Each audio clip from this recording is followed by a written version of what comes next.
কি নিয়ে বসেছো? ভাত। এই আর যে ভাত খাবো, ভাত এবং ভাত খাবো। আর এই যে এটা পনির, কি? পনির, পনির, আলু পনির স্যালাড? আর যে স্যালাড আছে। মা এখন খাচ্ছে। কটা বাজে? 10টা। 10টা হচ্ছে। আমি খেয়ে নিই গরম গরম। গরম অনেক খিদে পেয়েছে। অনেক খিদে পেয়েছে, খেয়ে নিই।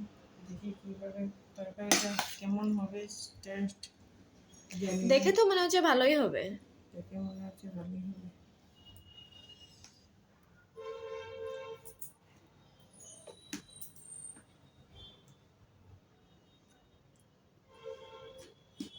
হাত দিয়ে খেয়ে নাও।